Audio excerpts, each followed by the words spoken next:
তৃতীয় বিশ্বের সব দেশ থেকে অভিবাসন স্থায়ীভাবে স্থগিত করার পরিকল্পনা করছে যুক্তরাষ্ট্র। সম্প্রতি এমন তথ্য জানিয়েছেন মার্কিন প্রেসিডেন্ট ডোনাল্ড ট্রাম্প। এরপর শুরু হয় তুমুল আলোচনা। ট্রাম্পের দাবি, এই সিদ্ধান্ত যুক্তরাষ্ট্রকে তার অভ্যন্তরীণ ব্যবস্থা পুনর্গঠন এবং শক্তিশালী করার সময় দেবে। ট্রাম্প দ্বিতীয় মেয়াদে ক্ষমতায় আসার পর থেকে দেখাচ্ছেন এক ভিন্ন রূপ। একের পর এক কড়া সিদ্ধান্তে বেশ আলোচনায় তিনি। অভিবাসন নিয়ে এর আগেও কথা তুলেছেন, তবে এবার জানিয়েছেন সিদ্ধান্ত। এতে অনেকের কপালেই পড়েছে চিন্তার ভাঁজ। বৃহস্পতিবার ট্রুথ সোশ্যালে এই ঘোষণা দেন ট্রাম্প। তিনি জানান, সাবেক প্রেসিডেন্ট জো বাইডেনের সময় অনুমোদিত লক্ষাধিক অভিবাসন মামলা বাতিল করবেন।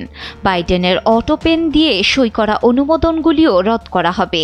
যুক্তরাষ্ট্রের নাগরিক নয় এমন সবার জন্য ফেডারেল সুবিধা ও ভর্তুকি বন্ধ করে দেওয়া হবে। দেশের অভ্যন্তরীণ শান্তি বিঘ্নিত করতে পারে এমন অভিবাসীদের নাগরিকত্ব বাতিল করার ইঙ্গিত দেন। পাশাপাশি যে কোনো বিদেশি নাগরিককে যাকে সরকারের জন্য বোঝা, নিরাপত্তা ঝুঁকি বা পাশ্চাত্য সভ্যতার সাথে অসামঞ্জস্যপূর্ণ বলে মনে করা হবে, তাদেরকে বহিষ্কার করার হুমকিও দিয়েছেন তিনি। এছাড়াও যারা যুক্তরাষ্ট্রের জন্য নেট সম্পদ নন, তাদের সরিয়ে দেওয়া হবে বলে জানান। যদিও ট্রাম্প কোনো নির্দিষ্ট দেশের নাম উল্লেখ করেননি। এছাড়া তৃতীয় বিশ্বের দেশ বলতে তিনি ঠিক কী বোঝাতে চেয়েছেন এবং স্থায়ী স্থগিত বলতে কোন সময়সীমা নির্দেশ করেছেন সে বিষয়েও কোনো স্পষ্ট ব্যাখ্যা দেননি। তবে রয়টার্সের তথ্য অনুযায়ী ট্রাম্প ইতোমধ্যেই বাইডেন প্রশাসনের সময়ে অনুমোদিত আশ্রয় আবেদন এবং 19টি দেশের নাগরিকদের জন্য জারি করা গ্রিন কার্ড পুনরায় পর্যালোচনার নির্দেশ দিয়েছেন।